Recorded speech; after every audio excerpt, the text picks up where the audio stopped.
दर्शकों, आचार्य नित्यानंद द्विवेदी का प्रणाम और आप सबका स्वागत करता हूं प्राच्य वैदिक कष्टों में। और ये नूतन वर्ष 2025 जो आने वाला है, इसी के उपलक्ष्य में आप लोगों के लिए वीडियो लेकर हाजिर हूं। नव वर्ष आप लोगों के लिए मंगल हो। आप लोगों की जो आकांक्षाएं, इच्छाएं 2024 में पूरी नहीं हुई या कुछ कमियां रह गई हैं, तो वो 2025 में वो आकांक्षाएं, वो इच्छाएं आपकी पूरी हो और किस प्रकार से आपकी आर्थिक, सामाजिक और नैतिक आध्यात्मिक उन्नति होगी और किस प्रकार के फल आपको प्रोफेशनल लाइफ में, व्यावसायिक स्थल पर या आपके जॉब में आएंगे, इसमें मेष राशि से लेकर के और मीन राशि पर्यंत तक मैं समस्त राशियों के विषय में चर्चा करूंगा। और आज पहली राशि, पहली लग्न मेष राशि और मेष लग्न के विषय में चर्चा करेंगे। तो नव वर्ष 2025 की आप सभी देखने वालों को बहुत बहुत शुभकामनाएं। आपका शुभ हो, कल्याण हो। परमपिता परमेश्वर की कृपा से आप लोग आनंद पूर्वक अपना 2025 व्यतीत करें और आपके लिए ग्रहों की कृपा आप लोगों के ऊपर बनी रहे, मेरा शुभ आशीर्वाद। और आइए देखते हैं कि मेष लग्न और मेष राशि जो आज हमारा विषय है, उसमें ग्रहों की स्थिति कैसी बनी हुई है, यानी ग्रह मंडल में कैसी स्थितियां बनी हुई है मेष लग्न और मेष राशि के लिए। तो जो पहली लग्न हमने बनाई है वो प्रथम काल पुरुष की मेष राशि, मेष लग्न।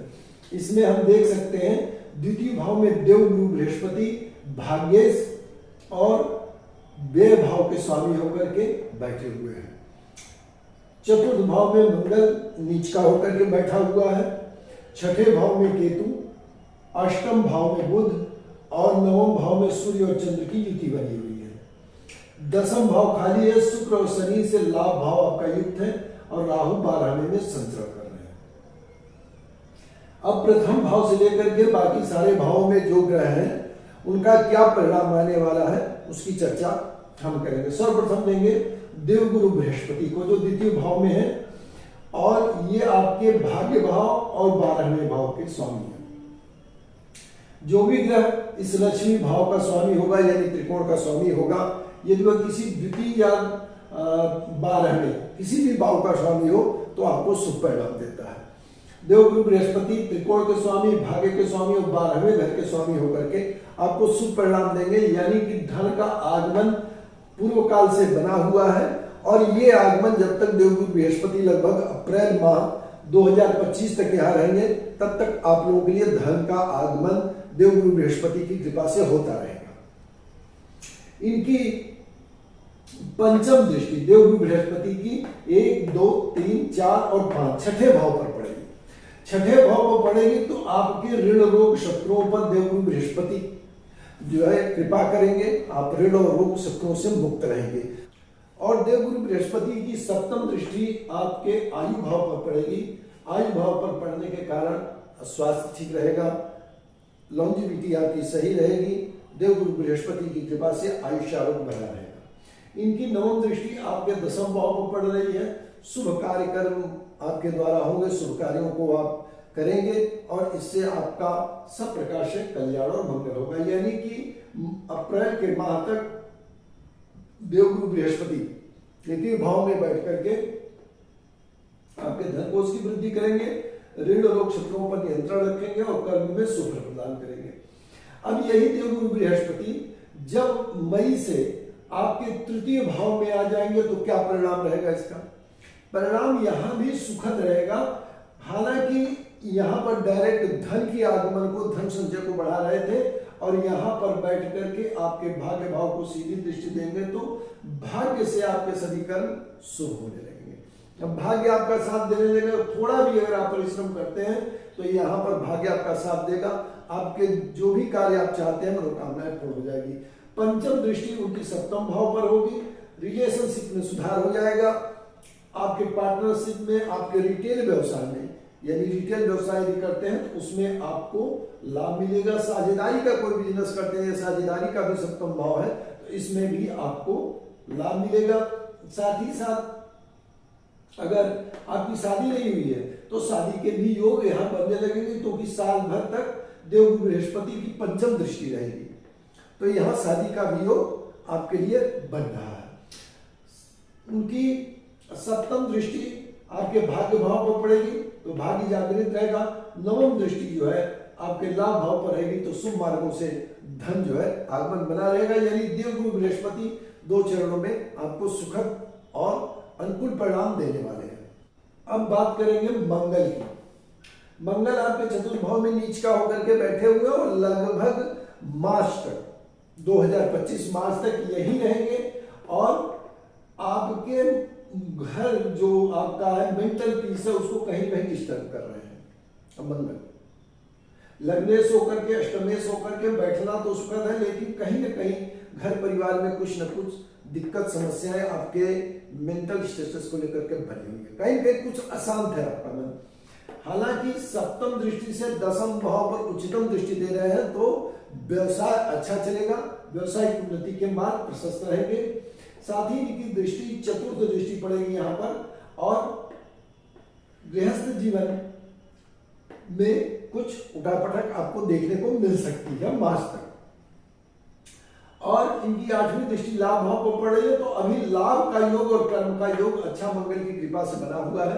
इसके पश्चात मंगल जब यहाँ से अगली राशियों में संचरण करेंगे तो 45 दिन तक रहते हैं एक राशि में, तो आगे की लगभग सप्तम भाव की राशि तक अच्छा परिणाम देंगे और 8वें भाव में थोड़ा परिणाम इनका अशुभ हो सकता था, लेकिन स्वयं की राशि में बैठेंगे तो यहाँ भी परिणाम अच्छा रहेगा। बाकी सारी जगहों पर जो आप देख रहे हैं वहां पर लगभग जब तक मीन राशि में पहुंचेंगे उससे पहले तक सभी भावों में मंगल का आपको शुभ परिणाम देखने को मिलेगा और लगभग मीन राशि पहुंचने से पहले ही यह साल जो है संपूर्ण हो जाएगा। और अब बात करेंगे केतु की। केतु आपकी लग्न से राशि से छठे भाव में बैठे हुए हैं। क्रूर ग्रह है, क्रूर ग्रह जब भी यहाँ पर बैठेगा तो आपके ऋण रोग शत्रुओं का समन करेगा, यानी ऋण रोग शत्रुओं से आपको मुक्ति दिलाएगा। केतु यहाँ पर विजय से दिलाता है, ऋण रोग शत्रुओं से मुक्ति देता है। इसके बाद केतु क्या करेंगे, इसके बाद केतु आपकी राशि के पंचम भाव में पहुंच जाएंगे। पंचम में जाकर के केतु कहीं न कहीं आपके मेंटल स्टेटस को डिस्टर्ब करेंगे, यानी कहीं ना कहीं कुछ चिंताएं, कुछ परिवार आपके पुत्र पुत्रियों को लेकर के हो सकती हैं, आपके लव रिलेशनशिप को लेकर के आपको प्रॉब्लम हो सकती है, या पढ़ाई से संबंधित प्रतियोगी परीक्षाओं से संबंधित आपको समस्या केतु यहाँ उत्पन्न कर सकते हैं। केतु लगभग अभी यहाँ पर अप्रैल तक रहेंगे, ये भी लगभग मई के समय इनका राशि परिवर्तन होगा तो कुछ तनाव अवश्य देंगे। अभी केतु की स्थिति अच्छी है। बात करेंगे बुध की। बुध इस कुंडली में आपकी कुंडली में तृतीयेश और षष्ठेश होकर के कुछ भी शुभ परिणाम नहीं देते हैं। सबसे नकारात्मक ग्रह बुध को ही माना गया है मेष राशि में, तो ये अष्टम भाव में है तो बल्कि अभी अच्छा है, क्योंकि तृतीयेश और षष्ठेश का अष्टम भाव में होना उत्तम माना जाता है। अभी बल्कि शुभ परिणाम यहाँ पर देते रहेंगे। बाकी अन्य जगहों पर जब भी इनका संचरण होगा जो साल भर में सूर्य के साथ लगभग होता रहता है तो कुछ न कुछ अशुभ परिणाम यहाँ पर देते रहेंगे, लेकिन इनके साथ सूर्य को भी देखना रहता है क्योंकि सूर्य अक्सर जो है इनको दबाए रखते हैं और सूर्य के प्रभाव में बुध लगभग अच्छा फल देते हैं। तो नवम भाव में देखेंगे कि सूर्य आपकी कुंडली के पंचम भाव की यानी त्रिकोण के स्वामी है, बहुत ही शुभ है और साल वर्ष के 9 वर्ष की शुरुआत में ही पंचमे से नवम भाव में है, तो यानी कि ज्ञान बुद्धि विद्या का लाभ मिलेगा, प्रेम संबंधों का लाभ मिलेगा, पुत्र पुत्रियों की तरक्की का लाभ मिलेगा, यानी सारी जगहों से आपको लाभ होने वाले हैं। जनवरी फरवरी मार्च यहाँ पर सूर्य का संचरण नवम दशम और एकादश भाव में होगा तो लगभग बहुत ही शुभ और अच्छे परिणाम आएंगे।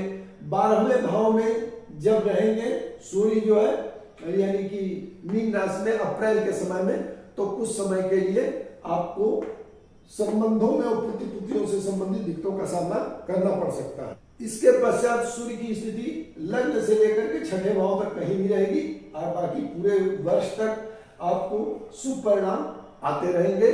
सप्तम भाव में जब नीच का होकर के रहेंगे तो जरूर कुछ जो है पारिवारिक जीवन में दिक्कतें रहेंगी, रिटेल बिजनेस में दिक्कतें हो सकती हैं। 8वें भाव में रहेंगे तो आयु से संबंधित दिक्कत रहेगी, साथ ही साथ पंचम भाव से भी संबंधित दिक्कतें आपको देखने पड़ेंगी। ये आपका लगभग नवंबर और दिसंबर के मध्य में ये कालखंड रहेगा। सूर्य के बाद देखते हैं शनि, जो इस आपकी कुंडली में एक प्रमुख ग्रह भी है। दशमेश और लाभेश होकर के शनि यहाँ पर बैठे हुए हैं। लगभग 2 सालों से यहाँ शनि का वास है और शनि यहाँ पर बैठ करके आपको लाभ प्रदान कर रहे हैं, खूब लाभ प्रदान कर रहे हैं, मनोकामनाएं और इच्छाओं को पूरा कर रहे हैं। यदि इनकी अंतर्दशा या महादशा चल रही होगी तो और अधिक लाभ आपको देखने में आ रहा होगा। अब ये यहाँ पर 29 मार्च 2025 तक शनि रहेंगे। यहाँ पर तब तक लाभ पूर्ण रूप से आपको मिलेगा। तृतीय दृष्टि से आपके लग्न पर देख रहे हैं तो कहीं न कहीं लाभ के कारण से आपके स्वास्थ्य में दिक्कतें बनी हुई हैं और इनकी सप्तम दृष्टि पंचम भाव पर पड़ रही है तो कभी न कभी लाभ के कारण प्रेम संबंधों में पुत्र पुत्रियों से रिलेशन भी आपके खराब हो रहे हैं शनि की दृष्टि के कारण। और इनकी अब जो दसम दृष्टि पड़ेगी 7, 8, 9, 10 अष्टम भाव पर तो कहीं न कहीं यहाँ स्वास्थ्य से संबंधित दिक्कतें भी देते, लेकिन गुरु के देखने के कारण आपको इससे बचाव प्रोटेक्शन हो रहा है। अब यही शनि मार्च के बाद 29 मार्च के बाद जब 12वें भाव में चले जाएंगे तो आपको लाभ और दशम यानी जॉब हो, प्रोफेशन हो, कोई व्यवसाय करते हैं, उन सब में कहीं न कहीं कुछ न कुछ दिक्कतों का सामना करना पड़ेगा। यदि आपका व्यवसाय, आपका जॉब, आपका प्रोफेशन विदेश से जुड़ा हुआ नहीं है तो, यानी विदेश से जुड़ा हुआ है तब आपको कोई नुकसान नहीं होगा, बल्कि आपको लाभ होने लगेगा, आपको और अच्छे रिजल्ट आने लगेंगे। लेकिन यदि आपका प्रोफेशन, आपकी जॉब, आपका व्यवसाय एक्सपोर्ट इंपोर्ट से, विदेश से नहीं जुड़ा हुआ है तो कुछ समस्याएं आपको आने लगेंगी लाभ भाव में और कर्म भाव में। और यहां से बैठ करके उनकी तृतीय दृष्टि पड़ेगी धन भाव पर, तो धन के कोष को हालांकि मित्र की राशि में देखेंगे लेकिन धन संचय में कमी आ जाएगी।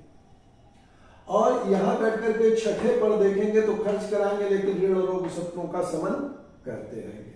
और यहां से उनकी दसम दृष्टि जो पड़ेगी 7, 8, 9, 10 नवम भाव पर, तो नवम भाव पर लगभग शुभ परिणाम रखेंगे। और यहाँ पर धनु गुरु की राशि को देखते हैं या बैठते हैं तो वहां लगभग सामान्यतः शुभ परिणाम देते हैं शनि।